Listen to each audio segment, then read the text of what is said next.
Science time. We're talking today about electricity. Nice. Electricity.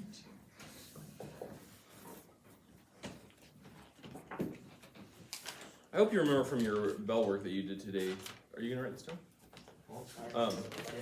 Okay, good. I hope you remember from your bell work today that there are two types of electricity. Let's also let's write down our objective somewhere. Do you remember what the objective was?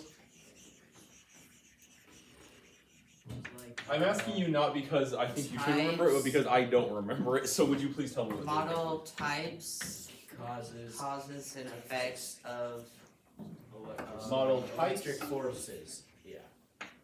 causes, I think that is right, And effects of electric forces. and effects of electric forces. Good. Model types, causes, and effects of electric forces. And so in your labs, I hope what you did is that some of you modeled one type and some of you modeled another type of electric force. And remind me, what are the two basic types of electric forces? We have two kinds of something electricity. Yeah. Static. Let me write the word electricity twice here.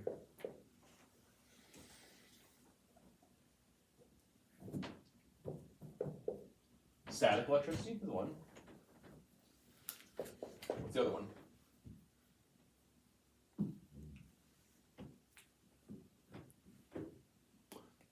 What might be the root word of the word static? There's no S. Stat. Okay, yeah, actually that is right in the Latin. Status or status is the root word of that. Stat, yeah. What might the root word be? What might that mean? I'm trying to think of some words you might know. A thermostat. Yeah. Thermostat. What does a thermostat do with the thermos? The thermos meaning heat. Heat. Yeah, it doesn't control the heat. It does what with the heat? No, the opposite of that. It does its best to make it so that if you set it to 68, it does its best to make it so that It's 40. Let's try again. If you set it to 68, it does its best to use both sometimes, depending on, I guess, how rich you are. It uses both heating and cooling to do what with 68? Make it 68. Yeah, I'm looking for a specific verb. Temperature-ize. Temperature-ize. No, that ain't it. To Thermoate 68 degrees. Regulate. okay, that's a little better. It's trying to use layman's terms. It's trying to blank the temperature at 68. Keep. That's what I was looking for. Maintain would also work. It's trying to keep the temperature. The root word of this, I think this was a kind of convoluted. I think it's convoluted because I thought you would get all my answers right, and you didn't. The root word for this is keep or stay. Goodness, that was kind of a long way to get there, but this electricity that stays on an object, effectively. Electricity that stays on an object. Electricity gathered or kept or staying on an object. Give me an example of static electricity from your life. A balloon on your hair. Okay, yeah, let's do it. I'm gonna get orange balloon here. Let me stretch her out first. That's illegal. What I'm is gonna it? put that on your mouth. I can do whatever I want.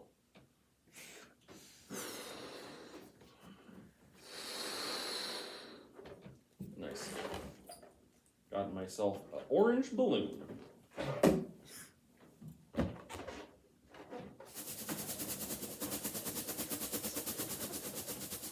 First of all, look at that. You see that? I'm trying to make sure the camera can see it. Do you see what's doing to my hair?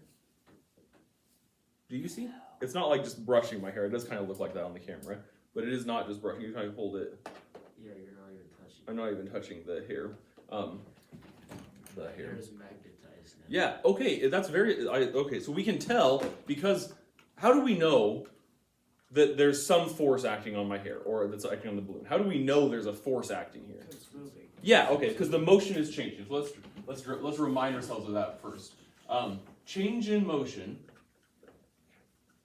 necessarily means a net force.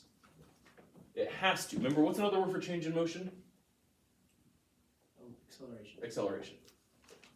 And any acceleration necessarily means there's a net force. So we know from the fact that my hair is changing its motion, it was stayed, it was stopped, it was sitting still on my head, and then the balloon came along and now it's changing. Yeah, that's working pretty well actually. We can tell that a net force must be acting on it. What about, if I do it again?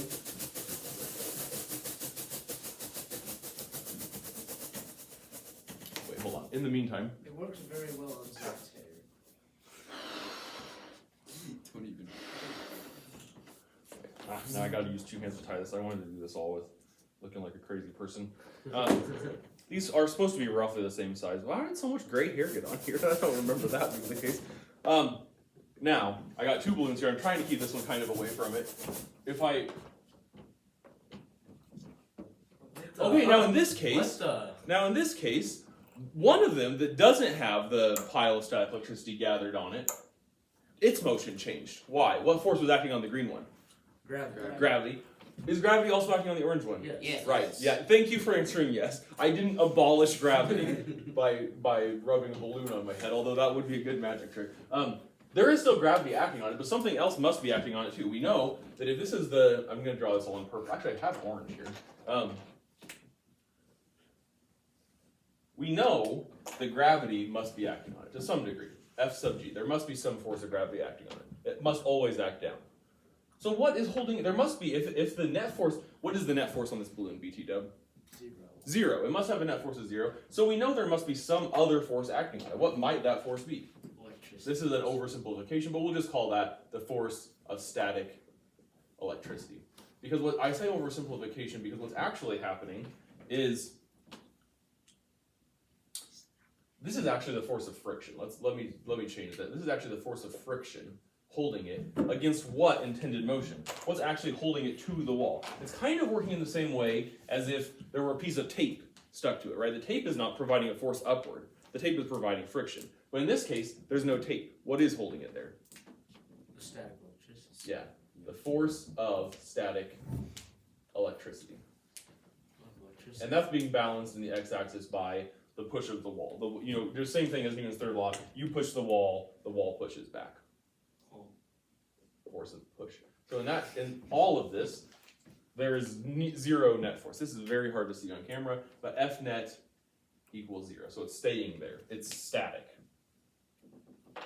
Why does this happen though? That is actually, I'm not even joking, one of the unsolved mysteries of physics is why is there static electricity? I can explain it to you as far as what is happening, but no one knows why it happens.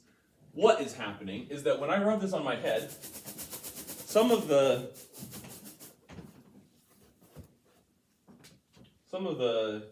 this is supposed to be my head, right? Come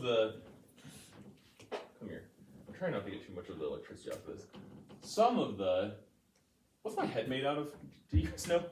Generally, very generally, besides gray hair. No, it's not made out of skin. I don't just have a pile of spherical skin on my neck. Polymers. Very generally, it's made of atoms. And atoms, as you remember from last year, this is made of atoms. And atoms are made of a positive nucleus surrounded by negatively charged what? Electrons. This is again an oversimplification, but the thought is, the evidence suggests that when I rub this on my head, some of the friction is causing particles to move either from my head to the balloon, specifically electrons, although there's probably some nuclei too, or the other way around, they're moving from the balloon to my head. Whichever it is, let's say some of the electrons are moving from the balloon, from my head. Some electrons are moving from my head. What's the charge of the electrons? Negative. From my head to the balloon.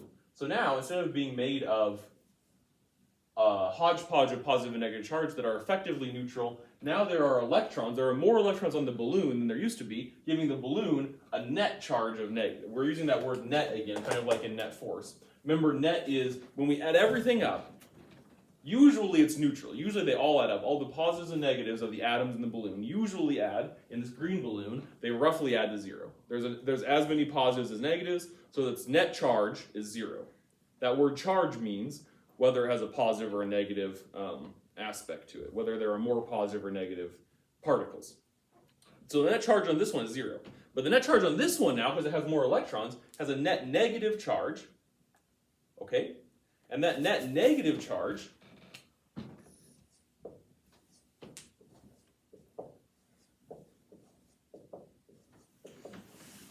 what happens with a negative and a negative? What's the force between them? Do you know? You should know from your exploration. That's why I'm asking you. No? What happens between a negative and a negative? They do what?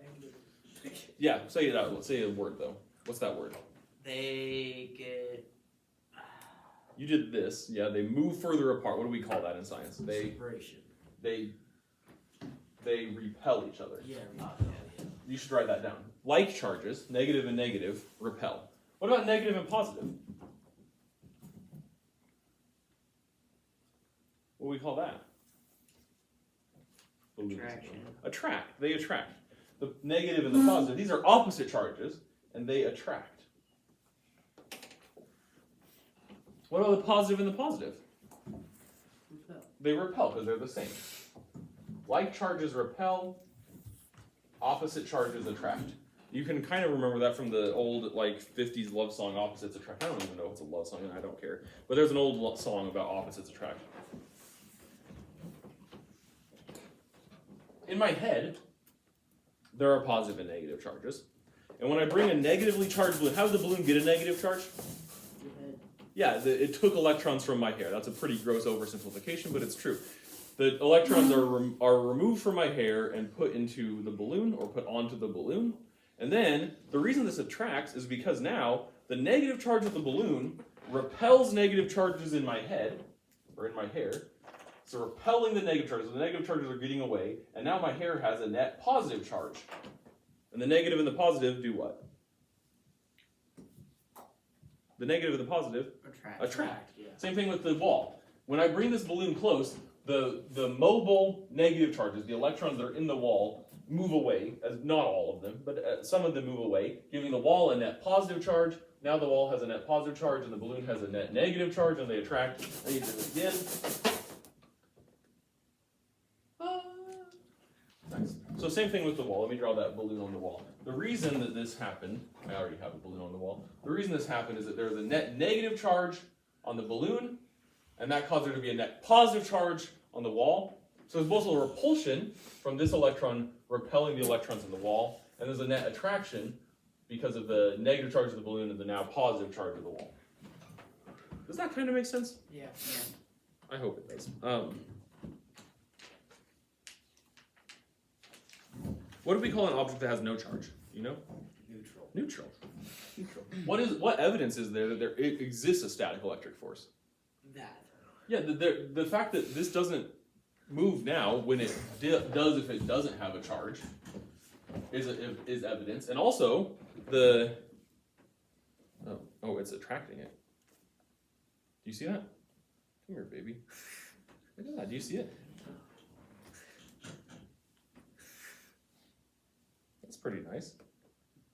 Do we expect even small pieces of ceramic to just move on their own? No. No. So there's some net force acting here. Magic. It is like magic. What's the difference between magic and science? A bunch of forces. What's the difference between magic and science? Magic is not real. No, Science wrong. is real. No, I understand science, and that really, I would say, to me, that's the philosophical difference. If you understand it, it's science. If you don't understand it, it's magic. Zach, look. We want to show that to a bunch of first graders. I think I will show it to my 3-year-old Yeah, son, you though, because he will get a real kick out of this. Now, let's try with this. Oh, look at that. Do you see? Say, get away. Let me try this. What kind of charge am I giving green balloon? Negative. Negative. What kind of charge am I giving orange balloon? Negative. Negative. What should happen? Repel. Oh yeah. Oh yeah. Look at that. He's skedaddling. He's skedaddling. You get out of here. One side is able to skedaddle. Yeah. Oh, and actually that's a good point, because if only one side, as you say, is able to, as you say, skedaddle, then what's it going to do? It's going to cause a what kind of? Well, you don't know this word. It's going to cause a torque. It's going to cause a rotational torque, because this thing is going to try to. Oh, look at the book page. Like towards the end. Wow. Look at that. It really is like magic, because I don't understand it. If one of the labs that your book has you do is rub both of them on your head. I don't have time for this, but tie them both with a string, each with a string onto here, and then they will visibly repel each other. All right, let me do that on the camera well enough. They will visibly repel each other like that. Look at this. Okay, you guys go down there. Now I also have this other thing. I have this sheepskin, and I have a rod, and I have this is just a piece of fishing line with a Yeah, that sucks. hanger on it.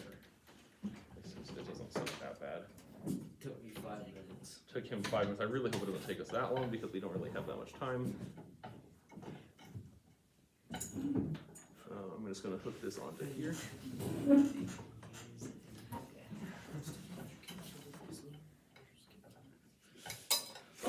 I tightened it too much and it broke. That's called science too. That's like a wedge. That's one of the simple machines. I need to be more careful. I didn't realize that was gonna happen. It's kind of sharp. Just tie a knot on it.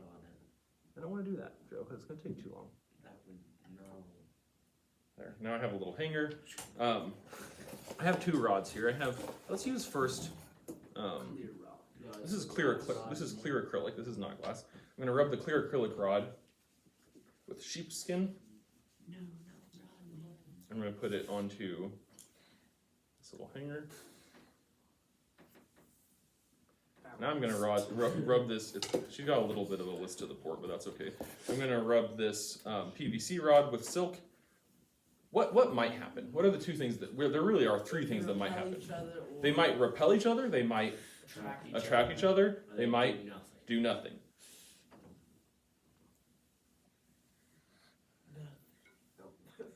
Yeah, I would say that's nothing. Nice. Good. Let's try rubbing this one with the sheepskin. Nothing. Still. No, I think this one has a very slight attraction. Yeah, this one has. So what do we know? If this one has if these 2 attract, do we know necessarily which one's positive and which one's negative? No. But what do we know about them? They're attracted. They're attracted, so they must be Different. They must be different. Let's do the glass rod now. Let's do the glass rod now. This one's glass. I'm going to use the silk on the glass. Wait, is it that one also glass that you have on now? No, it's acrylic. It's a kind of plastic. Maybe I didn't rub the acrylic one well enough. Let me get her rubbed up again.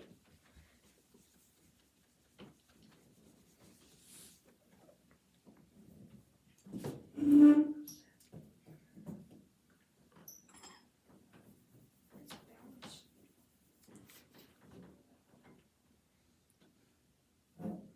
I don't think it's doing anything. They're attracted still. They are very slightly attracted. You see that? So it must be that in one case, I can't remember which, but it must be that in one case the electrons were rubbed from the bar to the fabric, and in the other case the electrons were rubbed from the fabric to the bar, right? Because one ended up with more electrons than it had before, the negative one, and one ended up with fewer electrons than it had before, the positive one. Let me get my balloon back.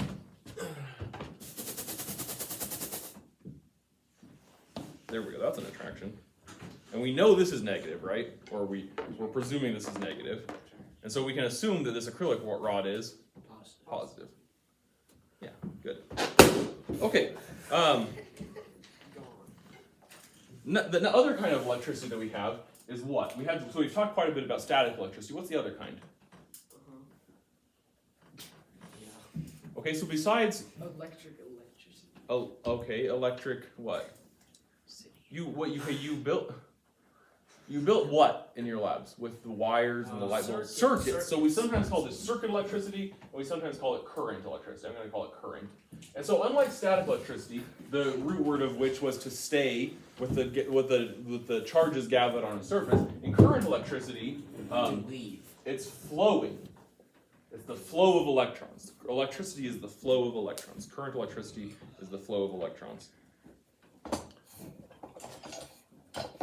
In current electricity, the electrons generally move from. I need a rag.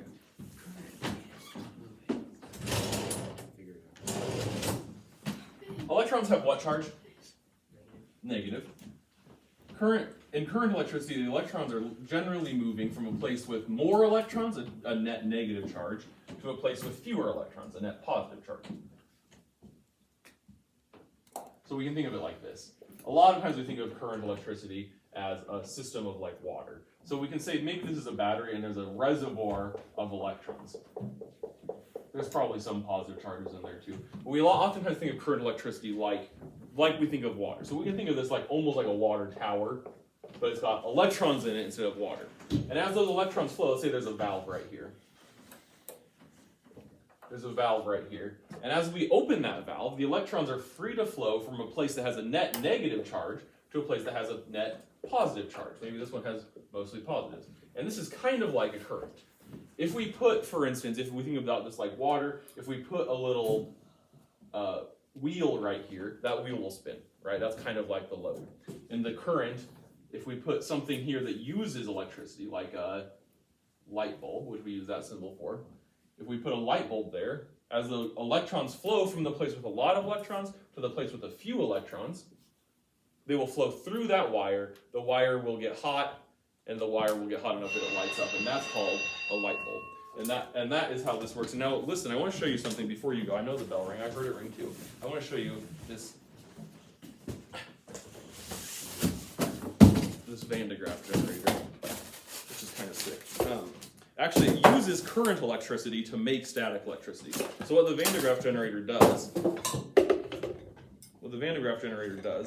is I'm going to plug it into an electrical current, and it's going to spin this rubber belt around, and it's going to deposit, see there's this little like thing that looks like a little thing from Scotch tape here. It's going to deposit electrons from this belt onto this wire, and those are going to gather on this bulb.